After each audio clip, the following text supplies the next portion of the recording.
Okay, what we have here is a bronze 1-ish, silver 4-ish MMR game with a Kindred versus an Amumu. Now on the gameplay channel, which is the high elo review channel I just did an Amumu last night. OP and easy for the 99.7%. That means for those of you who understand percentages, it's great for, anyone beneath Master Tier. You can make this champion work very well. However, as we all know in D2+, D1+, Master Plus, Kindred is absolutely insane. So you might see this and go, this is good gaming, right? I'm gonna do the red here with my PTA prog. Obviously, Lethal Tempo and Conqueror are things you can go. Against this comp, you could argue Conqueror might be a better move. However, PTA in terms of doing burst damage up front, in terms of amping your gank damage, in terms of just being a base level rune, always good. But why do we not recommend Kindred for this particular MMR range? We're gonna have a look. Well, that's a bit weird. MMR range, yeah. So, what do you think the Kindred's gonna do here? Most likely invade the Amumu on the Grump, right? Given Leash Blue, go do this Grump, you're like, yes, aggression, nice. And you would normally Q hop this and run across here, use your scanner. Let's observe what actually transpires. Now, I don't know what happens in this game, but I was looking at this and I saw this. And then I was like, we have to look at this. We're running at Victor level 1, tanking a tower shot, getting Giga Low. For some reason, we think ganking a Cassiopeia against a Victor level, level 1 is a good idea. And look at what they see. They see you do this. So they move immediately is going, all right, I guess I'm doing Blue Grump Wolves. They're low. They're going to the top side. All right, cool. So the Amumu is going to do the cookie cutter low elo thing. And the reason why Kindred isn't recommended is because this kind of adaptation is absolutely terrible. You need to have a much more dynamic game plan, you need to understand your matchups, and you need to move in the right direction. And if you don't, you're going to be insanely compromised. So, if you're going to do that kind of invade in this elo, do it. But go to the Grump and then obviously observe rotations, because everyone always complains, hey, look at this, look at this, look at this. Where are we going and why? It is so important to have a dedicated game plan if you want to play Kindred, to understand what you're going to do with this champion early, 100,000%. Because now look at this, so we pause this here again, okay? Good, these are coaching videos, so we will pause and discuss. We're looking at this, and you're thinking, okay, like maybe I can flex into this invade, cool. Everyone always complains, like laners don't rotate, so who cares if they have prior, right? Which they should. Why? Because if you're in this MMR range, you need to play what is, not what should be, because hypothetically in Challenger, let's just say hypothetically in Challenger, Alistar should destroy this lane. That's not the case, but he should destroy it. Why are they losing being pushed in? Doesn't matter.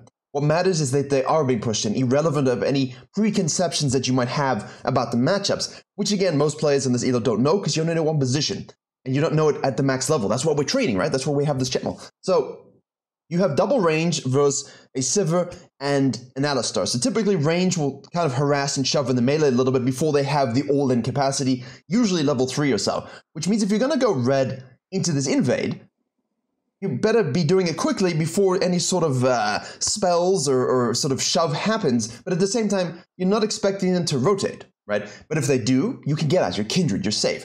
So in this particular regard, what might be a better objective for us to kind of minimize laner possible interaction?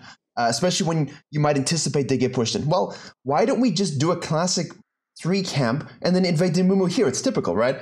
Amumu's Fiddlesticks is, for some reason, if you have a card this in this elo, anything that full clears, if we know where they start, collapse on the second buff. It's much easier because typically people are quite slow and they get lower. Not super low, but they get low, right? At least this Amumu is doing a very good job. US Sparkles is doing a great job actually dragging this camp into the bush in case Kindred does try to do something like that. So obviously there's counterplay to the invades, but either look for a gank or look for an invade early as Kindred. Get on the map, right? Be active. Now here we kind of flex. Do we go to the blue or do we go to the Grump? We flex the Grump, fortunately, so we can get level 3, but we overkite it. Again, I know the TikToks are like, hey, you can leave the range and go in and out. Just kite it within the range. You can hit it on the border. You don't need to overkite it and cause it to reset. And ideally, it's 306. Clyde gets this kill on the Jax. What we could have done is just straight up done a 3-4 camp, all right? Could have done a 3-4 camp and just ganked this lane. Top lane is always gankable 2:45 to 3 minutes in this elo, always. Even if it's warded, because they shoved in, it's warded because you're watching the map, you just go. You can scan and just go. So here now, what's going to happen is, it's 3:26, the crab's about to spawn, but we know Amumu is going to full clear. So you have to recognize in your brain, he started blue, he's going up, I've waffled and done random things, I'm compromised, I'm half HP like a Silas doing a 5 camp. Can I contest this? am I going to coin for the potential mark spawn? So let's observe what happens. Here, let's just move this chat away. Look, Amumu shows up, full clear, hits a max range Q, activates his E over there, and now he's going to drain you with his max HP damage. Obviously, he curses you, does true damage as well. As champions, hits his second Q bandage toss and kills you.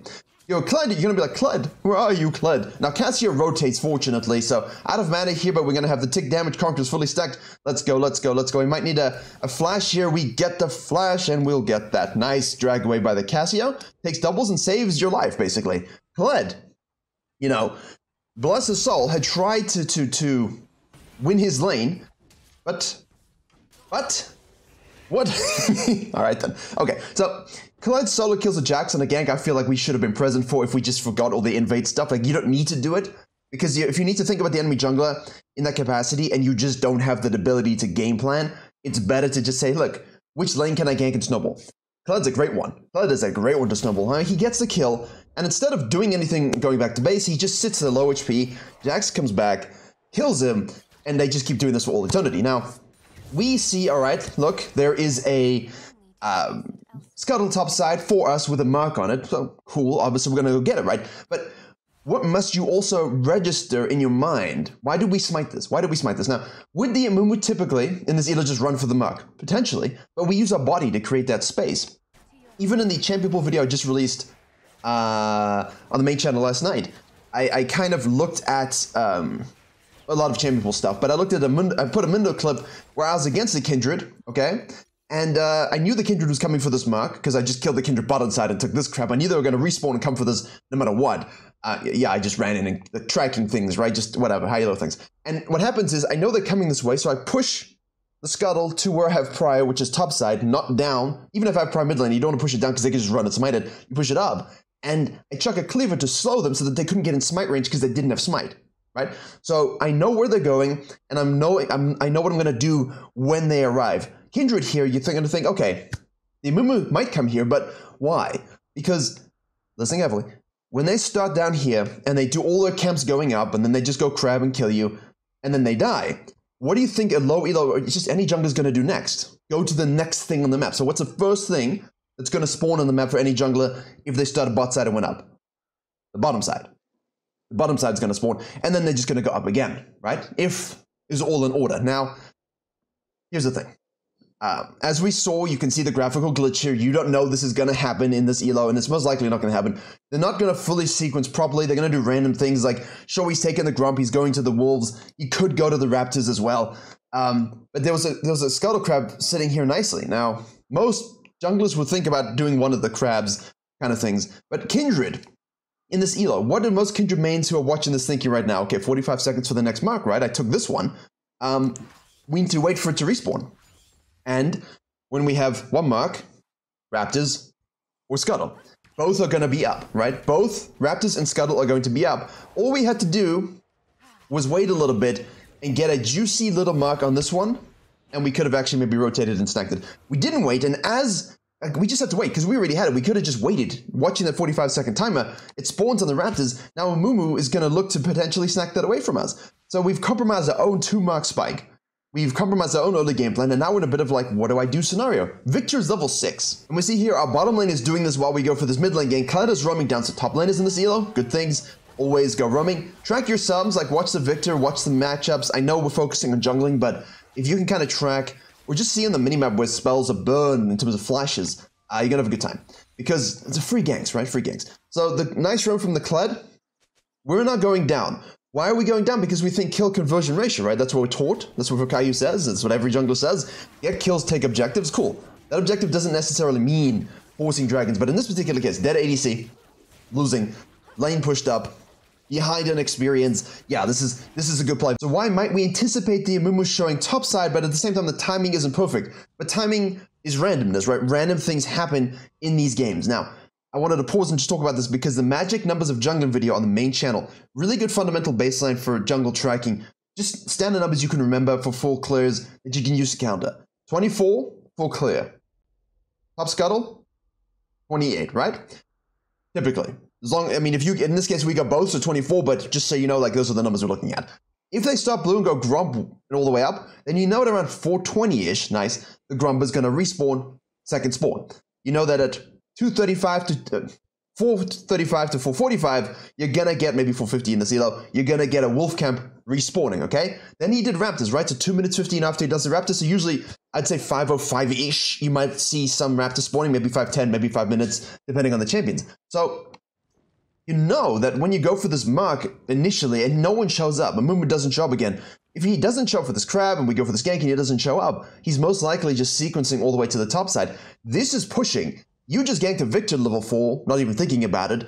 I mean, why would the Amumu not look to level 5 gank this one when Jax is losing? He might try. However, if we think about the timings of that, and he's doing it on spawn, you follow, takes it as it spawns, takes it as it spawns, takes it as it spawns, you know, like just before 6 minutes, this is definitely finished at this point. So why hasn't he shown yet? Why hasn't he shown yet? Why hasn't he shown yet? So we could expect him just to be damn slow, and that does happen. People are just very, very slow at clearing, and he shows up, but I started on this tangent and he showed, and I knew it was going to distract. Because it's funny, right? I wanted to account for the randomness. We expect him to potentially show top lane, but instead he just bases, doesn't see the top lane gank, and now he's going to show up here for no particular reason. Why are you walking into the river? We have the Valkas moving with his Q here. Are we going to chase the Amumu into his jungle? You're kind of low there, Alistair. Let's take away the plant. Very nice. And that could have been pretty bad if you yeeted everyone over and everyone detached. But now, where are we going? Where are we going? Where are we going? What are we doing? There's no actionable determination. There's no actionable game plan.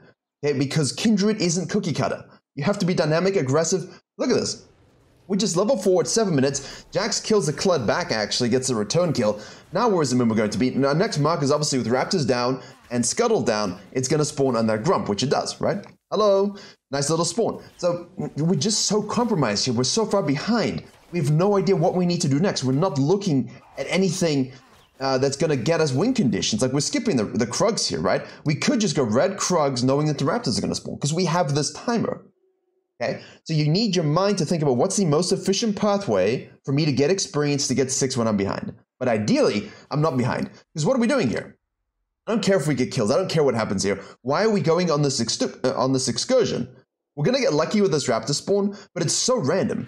Right? And we don't have a scanner. So where are we seeing and where are we not seeing? The Amumu is level 6. We have no prior in the mid lane. Jax killed Kled. Jax is going to come from base now. The Amumu is draining himself, waiting to use the Q. Good job. Uses the ult. Goes for the solo kill here. We're going to Q over the wall. We have another bandage toss. We killed. We give doubles to the Victor. We just screwed our Cassio, who saved our lives early by getting doubles and killing the Amumu and stopping the crab so we could get a mark.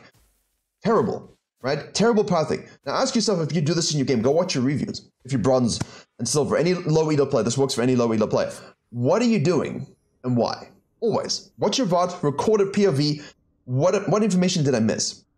Because if the Amumu shows up here now, okay, and again, if you do a full clear plus scuttle, and then you do another full clear, you'll have 44 CS. So if he shows up here with 40, okay, provided no counter jungling, no taxation, issues, and we can actually kind of just jump back here. We'll jump forward again, okay? He did shot with 40, right? He did shot with 40, exactly right. So 40, because he didn't take a scuttle in the first rotation. Do you follow? Just think about it, add it up in your mind. Now the second blue has respawned here. What are most silver junglers and bronze junglers thinking about? They're thinking about, hey, can I fall back to this blue? Because that's the shit on the map that I need to do, because it's a buff. That's the logic, right? I'm distracted by shiny object syndrome. And then, of course, because he sequenced again directly, as we know, this will spawn the wolves will spawn the raptors will spawn the Krugs will spawn. So while we're doing this, remember that the Amumu mostly is a human being in terms of his piloting. So he can be, he's allowed to move and do things while you are moving and doing things. So could we anticipate a potential blue buff level 6 gank on the bottom lane? Maybe. Which means I kind of would think, okay, look, if he does get 6 and tries to go here, you know, I'm not going to be very useful at this stage because I've got the boots and a dagger, but maybe I can counter gank, at least pick up something, you know, on the side. So let me just do red Krugs. I know this will respawn. I'll take that. Okay, now I can just go back to base and maybe get something else. Or if I feel like I should stay out a little bit longer, even at this, you know, item gap, I can stay out, do another full clear up, and then I'll get 6, and then I can reset, get Noon Quiver finally. All the good things, right? But when we do this now, we take the red. All right, that's my mouse clicking, by the way. And I know it's loud. Mechanical buttons are not always good for this, but it allows me to control time better. We don't have a scanner, so where are we seen walking over wards? You know, if you're going to do this kind of field trip, right, it's good to scan your approach, or at least walk through the damn bushes. And in fact, you should always, as I did in my vision tricks video, I made a vision tricks video on the main channel, lots of effects and cool pathways to avoid being seen, and very, very good for low elo, because you don't expect them to ward, but if they do, you want to avoid it, right? It's good to, there's no downside to doing good pathing practices. So what you do is you kind of walk into this bush, you arc yourself over against this wall, keep it tight, and then you move into the jungle. Because if it's warded here, where most low elo jungles were warded, you avoid that detection radius. But at the same time, if you walk through this and you scan, is it control warded? Is it not warded? As you get to scan here, you get 10 seconds on scanner, right? So you can use it from here and just get into the jungle so that you know when you go for this play, you're not seen. You were seen. But the point of me showing you this is that even if you were not seen, right, you're going to end up in the same situation in a little bit of a compromised spot. Because yes, the Amumu could be going blue Gromp Wolves to the top side, just full on sequencing, and maybe you do get away with snacking this away. Maybe you do. But there's no real reason for us to cut out our entire jungle for a highly risky play, with Jax coming out of base after getting a kill in the Kled, and the Victor having prior over your Cassie, who's super, super low. It's an aggressive play that has only downsides. The plus side is you get a Raptor camp. You had one. And your Krugs. And your whole top blue side. And you could have shadowed and ganked bottom lane, because if he just keeps sequencing, right, and keeps going, and this is gankable after your sort of Krugs, you go, okay, I'll rotate to this. You go to this, and this is gankable. Okay, I'll go for this. You could sneak something and get something. But you got to focus on yourself as well, not just, hey, let me go counter jungling because shits and giggles. And of course, the counter to shits and giggles is depression and tears. And there he is. And so he does. And so you were, and so you will be. Good night, Death. And look, and Jax actually showed up too. You know, it doesn't take a genius to kind of look and say, oh, Jax killed my Kled, he's in base, like I'm going here. Jax can rotate quickly. And because I was seen, he did rotate. So, yeah, not so good, all of this. Now, obviously, with the outside in rule, we should be activating for this because we know that Mumu's going to fall back to his red and to his Krugs, and he's going to see the mark and want to go for the mark. Did we have Smite? Could we use Smite to quickly snack that away before he shows up? Yes, we could. The Cassius, like, look at this. We are now in our jungle, doing our camps. We get 6 here. I think, fortunately, because Cassia rotates and Kled rotates, we should be able to get something here. There we go. We're going to snack and kill on that. We're going to get the mark. I would have preferred to see a bit more proactive, hey, guys, can we do this? As Victor's not in the equation right now. Victor's in base. So we have that 3v2. Excuse me, the alert went off. I'm just going to mute that so it doesn't do that again. But Ornn's mellifluous voice in the background is always nice, isn't it? So here we kill the jungler. The Victor shows up. The Jax is going here. The Kled now is also in base. We could just Q hop and drag this out and do it. You could easily do this. I mean, obviously, you need a scanner, right? So first, if you're going to invade, you need to like ward, go back to base, get the scanner, and then do your red blue grub invade. But if you are just doing regular Kindred things like ganking top lane here, after your first base, first death, get your scanner, and now we have a scanner. We're using it the whole time. We should not have a ward in our pocket because even if they might not ward that much, we want to know when we are warded. And I don't know why the Amumu has ghost. Don't ask me. Cow business. Milk them. See, now, unfortunately, we don't have flash. I wish we did. See, this is where we could use a little bit of extrapolation. Now, even if we get the kill here, which, I mean, in theory we should. This is good. Like, that's a nice little rotation. You know, I don't know results based, but typically in these situations, I want you to be aware of 2 things. 3 things. Where is mid? What can I take on the side? And where is the jungler? Now, in this particular moment, none of those things suited us. But if they did suit us, for example, and I'm going to toggle this, the Amumu is here, right? But as we go down, and obviously the Amumu is here is largely based on the fact that we killed him and he didn't show up again for the Herald, which is why I think we could have snacked that Herald away knowing he was going to reset and go down again because all he had on the top side was Krugs. And if he spends his time going bottom to top, bottom to top, bottom to top, and then you kill him, what's he going to do? Bottom to top. So the ability to assess the behavior of the enemy jungler in its randomness, right? I think he should gank top lane. Oh, he just tried to contest a dragon 4v1. I guess he's that kind of player, as you would be in low elo. What you should be doing then is thinking deeply about what can I do now to kind of counter that move. So if we choose not to do this and we think, okay, look, maybe I can do something on the bottom lane here. I see the Ezreal as I'm moving down. I'm like, if I think the Amumu is here, or I see him, or I'm tracking him and he is there 100%, and the Victor is in a neutral state, I'm going to go cut off the Ezreal here. This is a case where I want you to go around here and kill him under tower quickly. Use your range component, kill him. You have your ult available. Now you can turn into the Valkars as well, and the Alistair will help you kill him. You can tank it, tower shot it too. You have your ultimate, as I said. That should be double kill for us. Definitely killing the Ezreal by cutting him off. Because the Amumu is seen to go bottom to top the whole game, and Victor has prio, we know the Amumu should respawn and come to the bottom side. Also because our marker's up down here. And they're addicted to that, defending it. So we know that if we go here, we might just run into a wild Amumu, which we don't want. So we just go for the straight up regular kill. Now, I doubt the Kindred was thinking about those things, which is why I'm verbalizing, because I want you to think about those things, even in the sealer. Look, just go cut him off. If the jungler is here and we know he's this area or whatever, then this is a free cut off onto the tower. Double kill, or just kill him, take the mark, even if the Amumu's on the top side, and then, cool, right, we're fed. Fall back to your blue side, or, sorry, red side, or kill the Victor, because you should be juiced. So just think about those things as you move throughout the map. And we'll play this again. There we go. Of course, we're going to push this up a little bit. We saw the jump. Oh, sorry, not the jump. We saw the bandage toss, not jump. You see the little bandage toss get chucked out. So now we know that he has no charges on this, right? Oh, he has actually one charge. What did I see then? Oh, I saw the wall being placed. I'm an idiot. Okay, so there you go. We see the wall being placed. Excuse me. We all miss things. I'm looking at the recording and everything.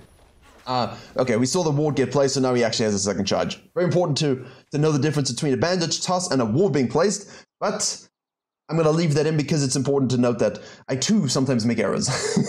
Everyone does. But now he's going to most likely go ahead and snack that away. We can't invade and kill him, but I would like you to be in a position where you do go ahead and kill him. But regardless, if you miss this, like you say you're focusing on a fight and you just see peripheral vision, something, then you know at least someone is there. I mean, whether it's a bandage toss or a ward, we know.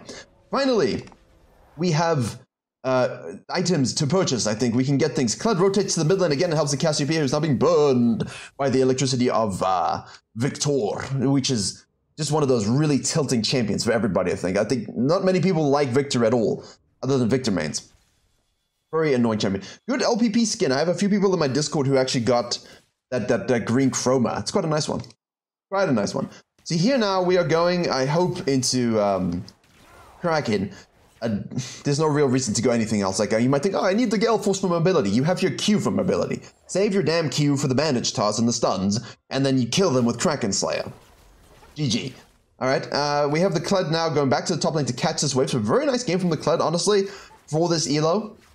Silver 4-ish, Silver 4 Bronze 1-ish, low elo MMR. Jax is now moving down. We have to be careful because it is Yax. He is strong. He got the reroll. We're going to Q in here. Proc that bone plating. The E is going forward. Like, we're using the E way too soon.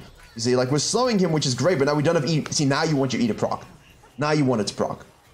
So we can get the kill. But we got the kill anyway, but don't always use E just up front for the slow. Especially when you have Kled. Like, Kled will catch up, get the stun. He will start chaining him together. Now we can slow so the Kled can guarantee the CC. And we can fall back down to the objective. Will Victor move with the Mumu? The Victor, we're watching this as we do this. Now, I like a control ward here just in case of some cheese gamings. But we do want to use this and try and get this. We might lose this objective over here, 100%. We'll snack that up. He's going to TB to the top wave. We see the Victor out of position, but we know that Mumu at this particular point from not showing up. And as he goes down, his good behavior, it means he's going towards help. So Mumu should be on this 99%. There we go. He snacks it up. And now we're going to go and just get some free plates here. The Kled is shadowing also, but we're going to get collapsed on. Then the Cassiopeia is low. This should have been seen by the Cassia, or it should have been seen by the Kindred. Kindred, we have... Hey, May. Hey, man. I mean, it's not a simple champion, but you have to be able to anticipate things. This Herald was too forced. It was too forced. You're losing this. This is not gankable. He's going to move down there. You have the roamings. You know, you could just go ahead and use a top lane. Like, you need 1.75, 1.8 plates, just for reference, to use a new Herald for Destructor power, but give it to you in the Kled. Just go and give it yourself in the Kled. You know the Jax is TPing, so you can drop the Herald, bust the tower, kill the Jax again, and then obviously, yeah, you're going to lose this. I doubt a silver bronze jungler is going to think, hey, baby, let me go invade your jungle because you're top, which is great. Because you can fall back and just take it. But alternatively, you just go back and kill him if he does, which is the idea, right? But our marking system has not been so good. I don't enjoy the lack of... Did we swap it on someone? Is our mark active on anybody at the moment? Or am I just trolling myself? Do we not have a mark active on anyone? Looks like we don't. So, you know, keep that mark active and misdirect as well a little bit with it, but we're moving to the mid lane. Instead of farming any econ whatsoever, we're down a lot of this just to take a tower that Cassia could have taken herself. We need a bit of vision. So if you're the mid laner here, I want control wards, I want deep vision. I want control wards, I want deep vision. I want control wards, I want deep vision. Look to make sure you keep this warded for your jungle. Like, obviously we see this here. We'll tap this and be like, okay, that's Clad's great. We have 2 in pocket. Why aren't we using it? Like, why aren't we warding, you know, at the very least, this bush? Put a control ward here if you're getting flanked, like right on the edge of the bush here if you're getting flanked a lot from the roams. Put it right here. So if you're a mid laner, that vision has to be used. And then the Kindred can go into, you know, blue Gromp Wolves. Hey, look, I see something mid lane. I'm going to react and cut. Give your jungle the best chance to make plays. Now, again, is that going to happen? I hope so, guys. I hope you bronze and silver junglers are watching this and saying, damn, so many cool things I can do to take over games. I would love that information, please, mid lane, and I would use it to help you. That's what we want. So we're going to blindly push up here. The whole team is MIA. I'm worried about basically a huge Giga collapse of... That's, again, a silly tower dive, overforced commitment by the Alistar in the mid laner. We have here a... Cannon minion, there we go. Now we're sitting here, we're a little overforced. Our mark system is very not in so control. Not in control. What? The way that word and sentence was structured is how the jungling is structured in this game, right? My mind is just replicating that. I'm like the German national team, you know? Against Argentina, play top tier, win a World Cup. Play against, you know, low end team, play down. Always this way. So we're gonna go ahead here and steal this way from the Cassia. Like, why? Why? What are we doing? You know, we have this, we have this, we have this, we have this, we have this, we have this. We get a full sequence. Jack's just gonna jump on us, counter-strike us, stun us. We do vault available. We're gonna get that heal proc from that new vulnerability. Now, see, now it's a good time for the E. We're a little bit out of position here. Watch the Q from the Volkas, it's missed. That's when you want to kind of flash it. You gotta anticipate that. As soon as you see the leap strike coming down, press that ult. As soon as you see the E gonna hit and you think I'm doomed, press that ult. What are you gonna do when you see damage? Press that ult. Don't wait to die and be like, shit. So, reactions are not really reactions, right? They're anticipations. Oh shit, I'm gonna die here. All right, I'm gonna ult. There you go, end of story. That's end of it. Same thing with this. Oh boy, you know, like we overpushed here. They did the dragon. They're all fisting the mid lane. I better ult right now because I'm about to be stunned, and once I'm stunned, I can't do it. So I better use it before I'm stunned to save the Casio. Cloud's rotating. Maybe we can turn it. But if you don't, you're doomed.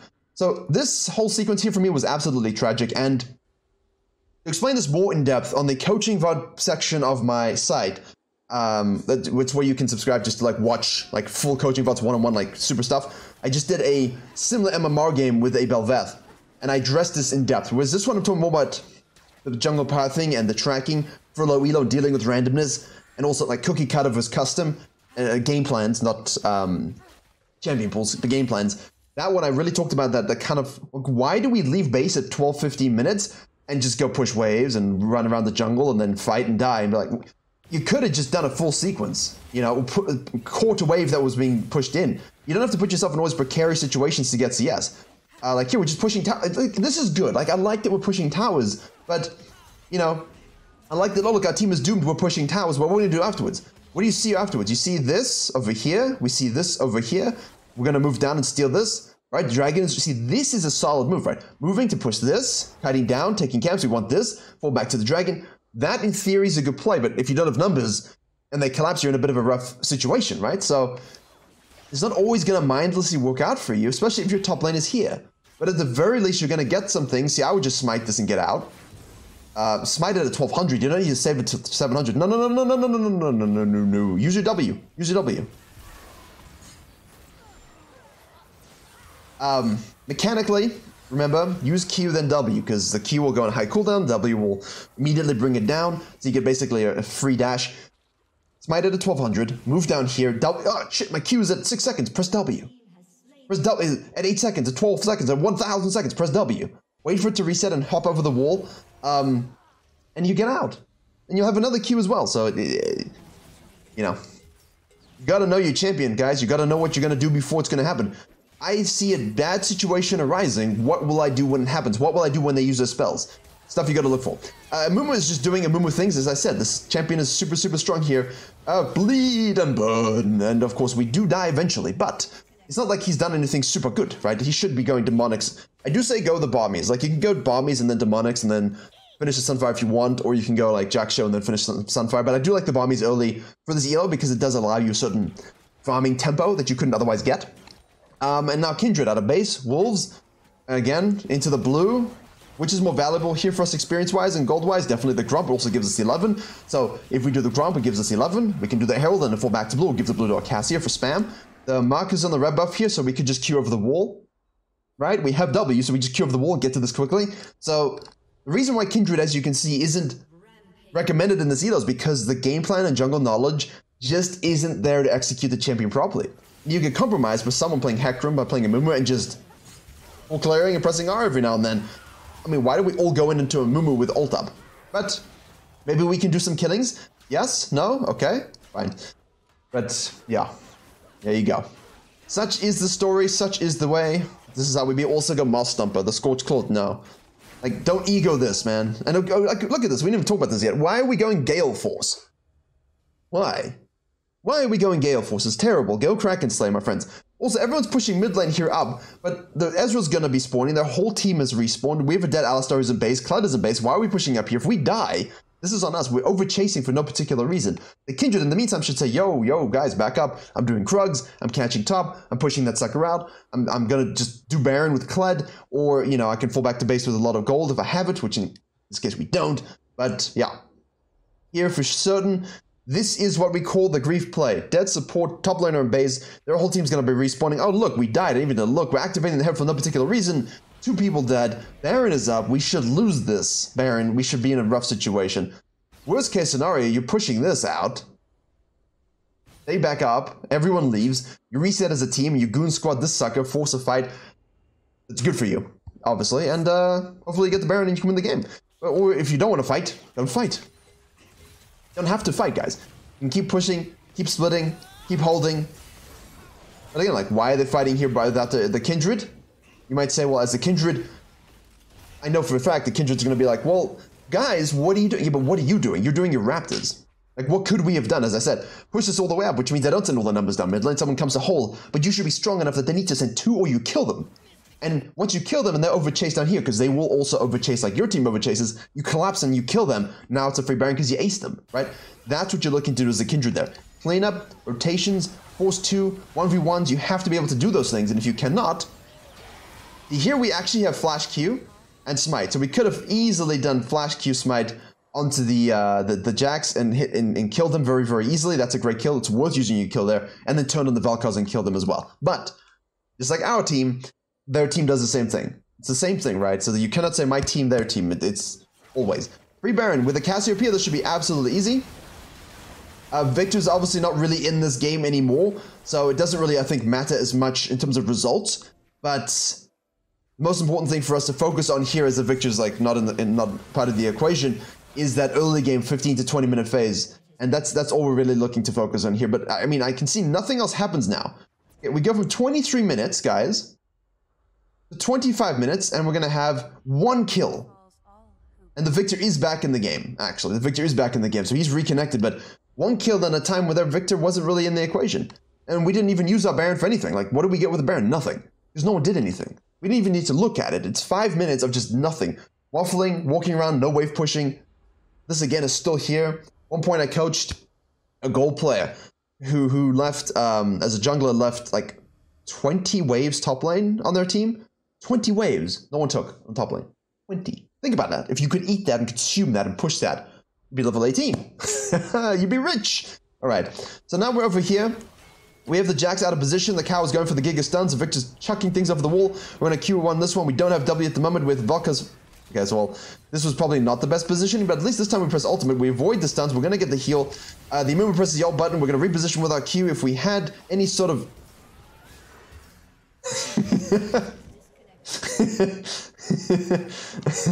The member was like, I got him. Oh wait, I don't.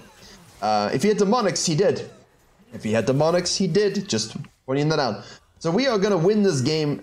You know, I don't think anyone won this game from the jungle perspective, but the Amumu will win more games playing this way. The Victor is still like in fights, dying and disconnecting and reconnecting, which is unfortunate, but I honestly think with the Victor, maybe they just coin flip these team fights, but again, it doesn't matter, right? Don't results based it. Don't be like, oh, they had a DC now. Everything in the 15 to 20 minute phase is important. The result of this game does not matter. What matters is that we jungle better next game as the Kindred. I'm going to snack that up, and obviously the Baron's going to respawn here. Yup. Where's the Victor? He's in the game again. Glory to Victor. Yeah, there we go. We avoid that Q, but we're not really in a position to do anything. Alright, stuns, backline damage, front to back team fighting, avoid that, nice kill there. Hit the target in front of you, hit the Amumu, hit the Amumu, hit the Amumu, hit the target in front of you, hit him, good, chase down, next one. Front to back, hit the thing in front of you. Tank comes in, create space, kill. That's what Kraken is better. I understand the Wit's End, you can go Kraken Wit's End. You can 100% do Kraken Wit's End. You can definitely go Kraken Blade Wit's End kind of builds if you want. You can do that. Kindred has so much build versatility that we've spoken about in many, many videos. Most notably in the gameplay videos. So the gameplay channel has all the different builds if you're interested in which ones could suit you best.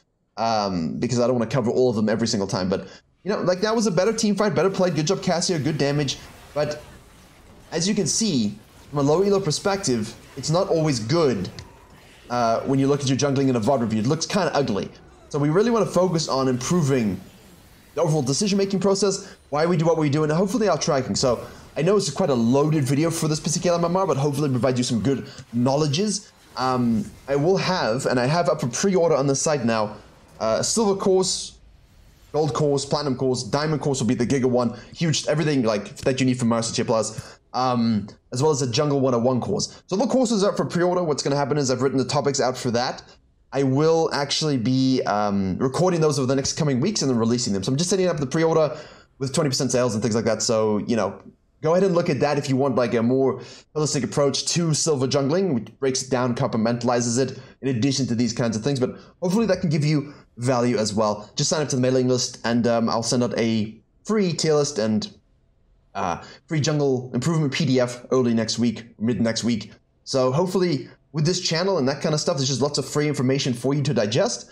As always, if you want focused one-on-one information, virkayu.gg with all the rest of the stuff. So thank you very much for watching. And as always, I will see you all in the next tutorial. Please do sub though, and do recommend. We want to get this to 1,000 subs and 4,000 watch hours so I can keep doing it. And to start off for Season 13, I will be hosting another bootcamp with Coach Kindred for laners and junglers and for every single role. Topics on your screen now starts end of January 30th. Basically, we're going to be covering everything in this video in depth related to you, giving you some active examples, some drills, everything to make you a better League of Legends player as a whole, all through a really in-depth 2-week bootcamp from January 30th onward. And additionally, I will be raffling off a $400 coaching package to a lucky winner who subscribes in the first 100 tickets, which means a further 4 hours of coaching directly with me, all free for you after the bootcamp is finished. And overall, the bootcamp is just chocked full of absolute free coaching, free VOD reviews, Q&As. We have 10 different sessions for you from myself and Coach Kindred. We have other challenger coaches on call. Essentially, you're looking at something like 30 coaching sessions for the price of one, all within a community hosted by Gosu Academy. So click the link in the description below, sign up, join the Discord, and I will see you all there to learn everything you need to know about Season 13 jungling and laning so that you can climb to your ranked goals and beyond.